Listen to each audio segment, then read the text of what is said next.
湯の音がせせらぎみたいに聞こえます。雪吊りの雪吊りの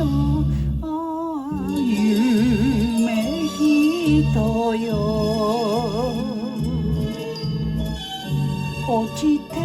みたって構わない、燃えて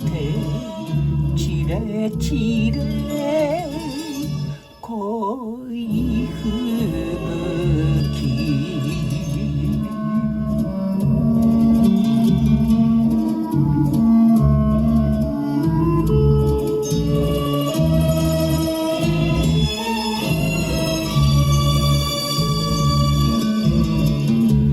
日向のようなその胸に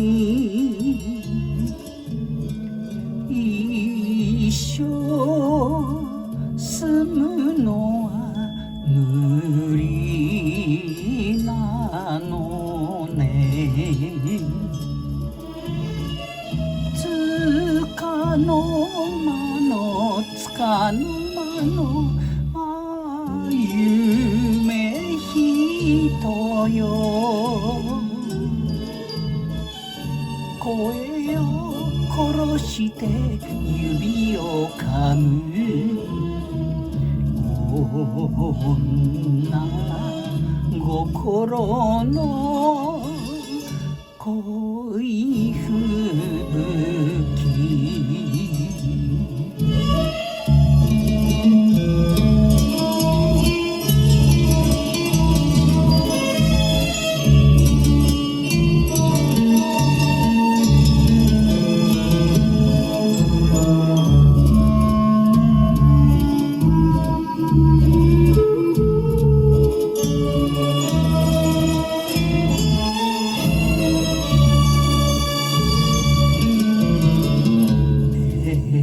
木を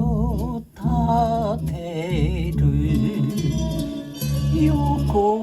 顔にネオンがこぼれる仮の宿、抱きしめて